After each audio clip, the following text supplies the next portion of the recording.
for road racing supremacy, where winning demands the perfect combination of car, driver, and teamwork.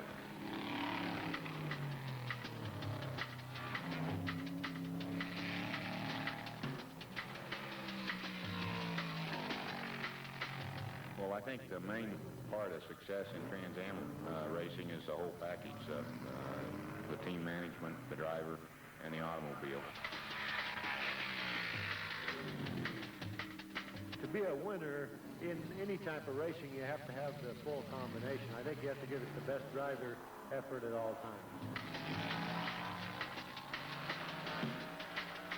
Teamwork is really the name of the game.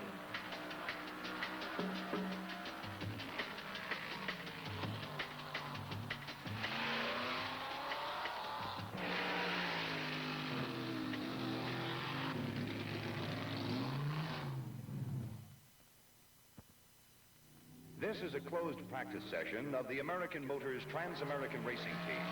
The man in charge is Mark Donahue, a graduate engineer responsible for preparing the factory Javelin team for the coming race. Donahue is also one of 2 Javelin team drivers. At the wheel is his teammate, Peter Revson. Well, it all boils down to preparation. If your car is prepared well enough, you should finish, whether you win or not. The first official practice at Watkins Glen is still 3 days away. The Javelin team is here because of the planning of one man, the boss of American Motors Trans Am effort, Roger Penske. In operation, we never bring the same race car back to the track. We try to bring a race car back that's better. We come here and rent the track. This gives the crew a chance to check the car to be sure the suspension and the rears and everything are right after you've had them apart. That's number 1. Number 2, it allows the drivers to practice under a non-race conditions a little more relaxed. Penske's record as an organizer, planner, and strategist speaks for itself. In 1968 and 69, when he headed the Chevrolet Camaro team, it won 18 out of a possible 25 Trans Am races. And our strategy really this week was to get up here on Tuesday and let Peter run most of the time to try to get him confident in the car and get the car right for him. He's also an innovator, constantly seeking new ways to give his team a competitive edge. For example, driver Peter Revson evaluated his car's performance more accurately by recording it on tape as he drives.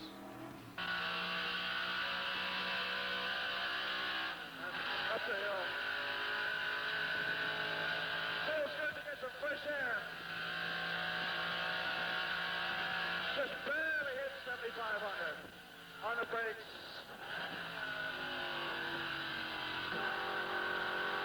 Let's see if I can come out of here at 7,200.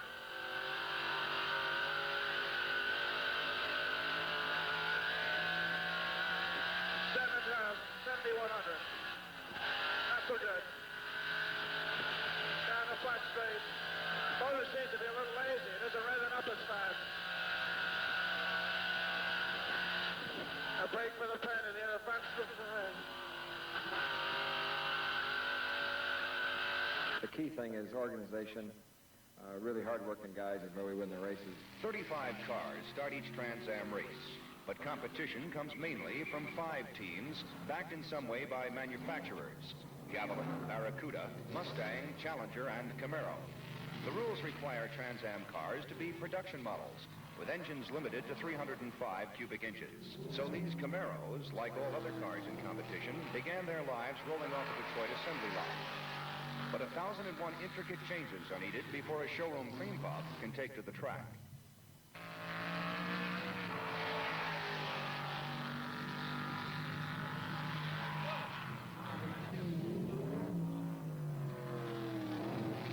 Leading the unofficial Camaro factory team is the creator of the Chaparral, Jim Hall, world-famous driver, designer, and builder of road racing machines.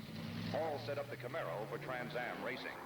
Well, you mostly try to simplify it so that it's easy to maintain. It's a pretty rough schedule. You run a race every 2 weeks, basically, and you got to keep them running from race to race so that you leave out all the unnecessary stuff as far as a race car is concerned.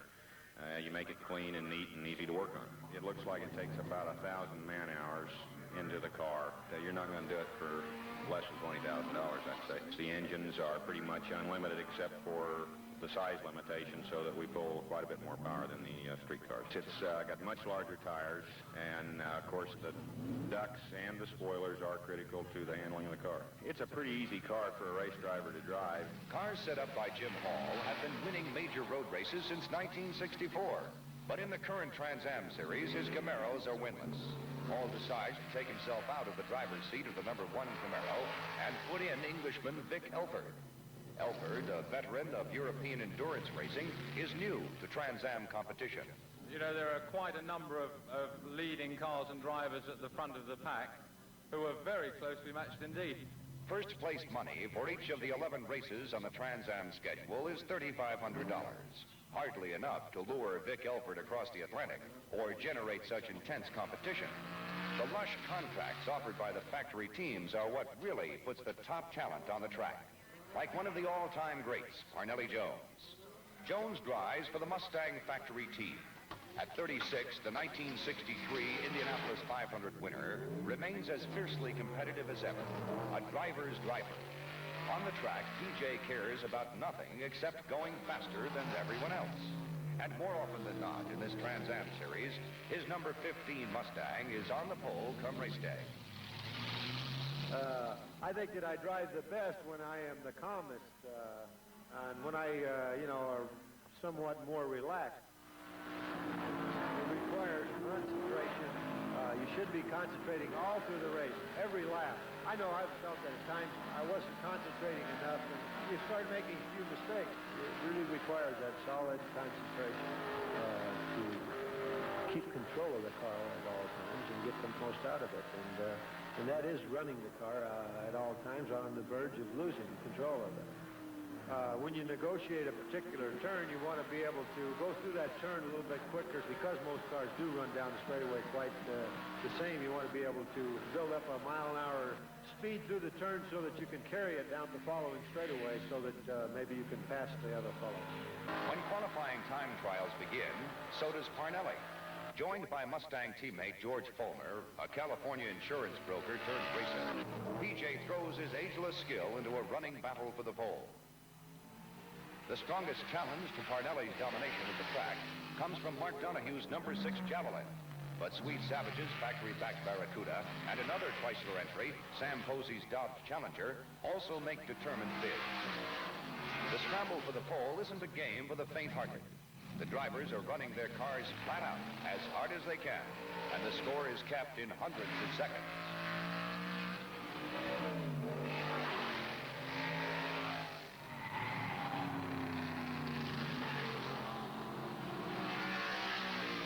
Without the heavy financial support of the factories, all of the more than 24 independent entries filling out the field must be considered long shots to win, or even to start at the front of the grid. They simply can't afford what's needed to win consistently. The driving excellence of a Parnelli Jones, or the organizational ability of a Roger Penske, or the engineering know-how of a Jim Hall. When time trials end, the factory teams hold the first 8 starting positions. Jones is again on the pole. Right beside him, only 0.3 of a second slower, is Mark Donahue. In fact, less than a second separates the first 6 cars on the grid. The Trans Am series, road racing Detroit style, is intensely competitive simply because the manufacturers spend fortunes to make it so. Yet the winner's purse of $3,500 won't even cover the cost of running one car in a single race. Chris Economaki, editor of National Speed Sport News, sums it up. A car, magnificently prepared. An engine that's all-powerful. A driver from the cream of the crop, coupled with a pit crew that works with military precision, gives Trans Am sedan racing an appeal second to none as a spectator sport. But is it a sport to the Detroit moguls who finance the factory teams? After all, the factories didn't come here to run second. So what then is really at stake? Is it the $20,000 in prize money? Only the independents know about that. What they're really racing for here is the World Championship of Detroit.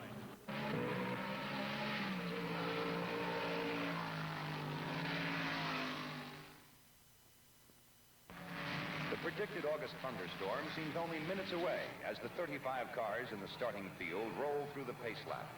Based on a complicated scoring system which awards points for finishing first through 6th, Mustang leads in the standings. In fact, a victory locks up the championship for Ford. To keep its hopes alive, the Javelin team must outpoint Mustang here, the most important race to date in the series.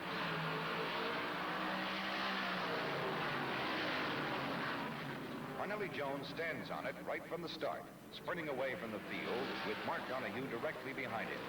Parnelli usually turns his fastest laps during the early going, spurred on by an empty track in front of him and Mark Donohue in his mirror. Swede Savage in the number 42 Barracuda slips by Vic Elford's Camaro and takes over third position. Elford's lack of experience in Trans Am competition could be the reason. Or perhaps his Camaro just isn't running the way Jim Hall expects.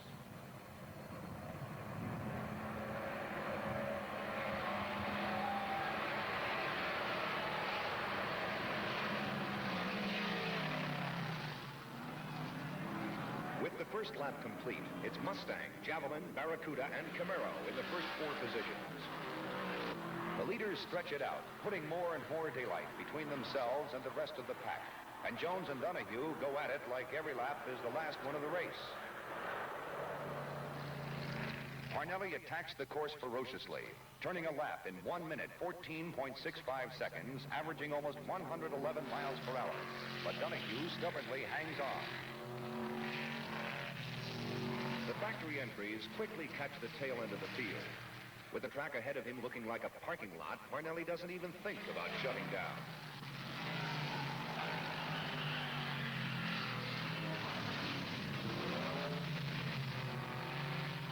It's in this heavy traffic that PJ's years of experience and uncanny driving skills pay off. A few seconds behind the leaders, Elford's Camaro is passed again, this time by Peter Repson's number 9 Javelin, now running fourth.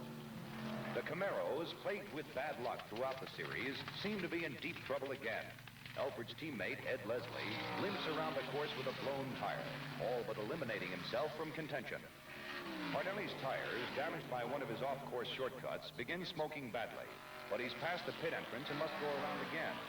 Several of the slower cars unlap themselves by passing the crippled Mustang. A gentle drizzle begins to fall, just enough to bring the oil out of the track. Parnelli gets out of shape on the fast bend and falls even farther behind Donohue, who is already in the pits.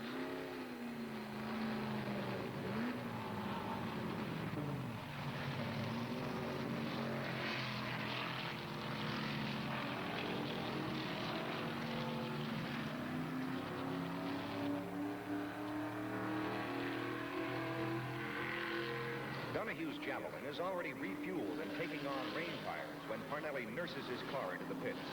The Mustang crew works feverishly. But Donohue beats Jones out of the pits with room to spare.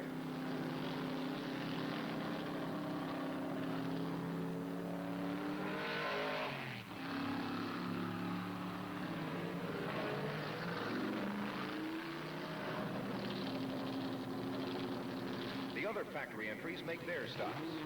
While the scramble into the pits continues, Parnelli loses even more time by spinning on the rain-slicked pit straight.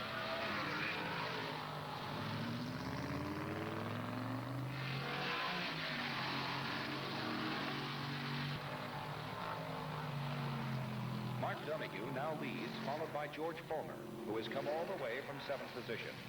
With the first of 2 mandatory pit stops behind them, the cars plow around the slippery track toward their second stop, a factor which could decide the outcome of the race.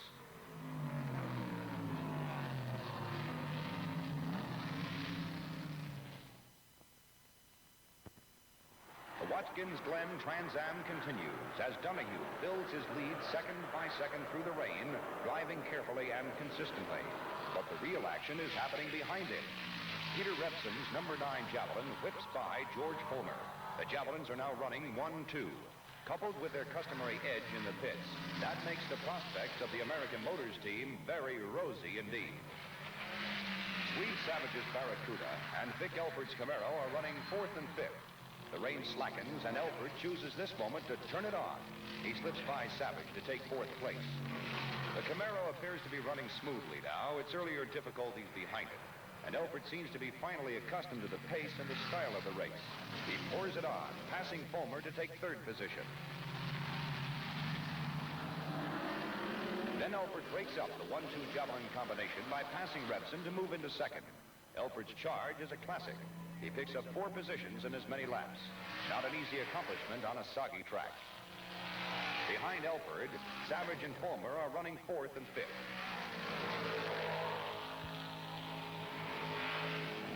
Under the watchful eye of Roger Penske, Donahue has built what appears to be a comfortable 29-second lead.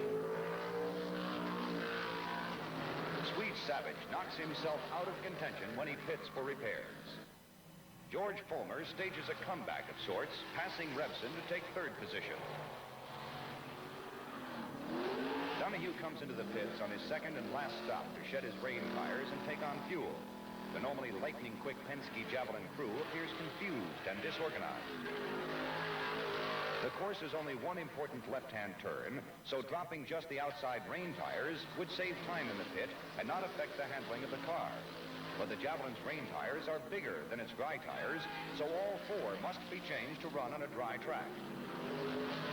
In the frantic scramble to change the tires, the seconds and Donahue's lead slip away. Vic Elford's Camaro takes the lead with Donahue still in the pits. To the agonized Javelin crew, the stop seems to drag on endlessly.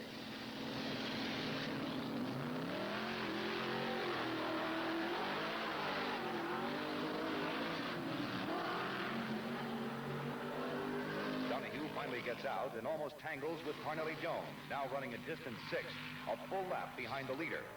Even that far back, Parnelli won't accept being passed if he can avoid it. The number 1 Camaro stays on the track while the other factory entries come into the pits. Elford is trying to build his 32nd lead as much as he can before pitting. Penske is greatly concerned. Fulmer holds 2nd position with Donahue right behind him. If the race ends this way, Javelin is eliminated from this year's championship. Elford hangs on to his lead as Hall plans strategy for his last pit stop. The Camaro's rain tires are exactly the same size as its dry tires. The crew ignores the inside tires and changes only the rubber on the outside. Elford is going to try to win running half wet and half dry.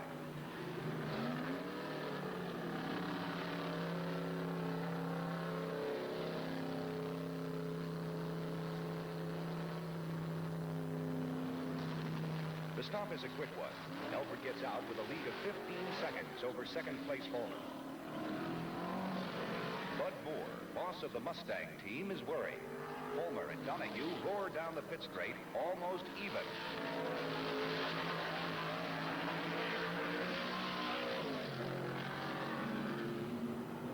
Elford in 1st continues to run smoothly and seems ready to lap 5th place Peter Revson. Then it happens. Donahue passes Fulmer to take 2nd.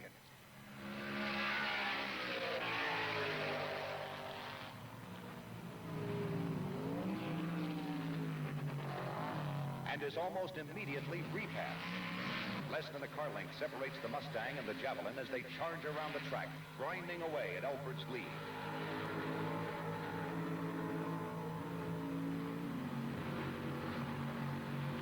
But there isn't enough time left to catch Elford. Barring a mechanical failure, or a spin, or an accident, or a blowout, or any one of a dozen things that have already happened to the Camaros in the current series of races, Elford should come home a winner. It's Fulmer and Donahue following, still running as close together as 2 cars can run. For Ford, the Trans Am Championship rides on every turn of the track. It's the last chance for Javelin. And Donahue makes good. On the last lap of the race, he passes the faltering Fulmer to take 2nd.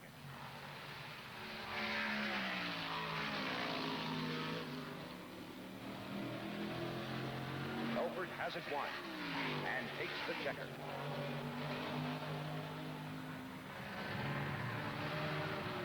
Seconds back, Donahue hangs on as Mustang and Javelin go into the last turn together. It's Donahue's Javelin by 1 car length in 2nd. Fulmer is 3rd. No one will be second-guessing Jim Hall this time. His Camaro, except for some early trouble, ran flawlessly, just the way he planned. And his choice as driver, Vic Elford, wins his first Trans Am race on only his 2nd try at it. Hall's crew came through when it counted, changing only the outside rain tires in less than 15 seconds to preserve Elford's lead. In this race, Jim Hall's Camaro team put it all together. The ultimate combination of Chris Economaki is in victory lane with Parnelli Jones and Vic Elford. And here's Parnelli Jones, the early leader, and the man who set the fastest lap and picked up the Ballantine $1,000 award. Congratulations, Parnelli, but you did have a tough day, didn't you? Yeah, I really did. Leslie lost a tire or something, and he slowed down. I went around the outside of him, and I guess my tire was pretty thin at that point. When I did, I blew it out. And I really didn't, I just didn't have enough time to get into pits there, and I had to run another lap on it. Of course, it come apart, and then right after that, I put the rain tires on, and I spun a couple of times, so I just... One of those days, huh? Yeah, right. Nothing like a cold beer after a victory, eh, Vic? No, beautiful. Was it a difficult race for you? Not really, no. It wasn't much of a race, actually, for me, because I got left behind a bit at the start, and then suddenly after the shower, I found myself in front, and, it wasn't too bad from there on. It was a bit slippery, but there was nobody ever at any time really sort of running with me. Either I was behind them or they were behind me. Were you called into the pits for the tire change, or did you come in voluntarily? I was called in. We, one more lap and I'd have come in if they didn't tell me, but in fact we were called in. What was it like when it was raining on the dry tires? A bit slippery. Just a bit slippery. We saw a lot of cars doing dipsies and didos. Did you have any trouble? No, I didn't have any trouble at all on the dry tires. In fact, when they put the wet tires on, they were new, and I went off the road twice.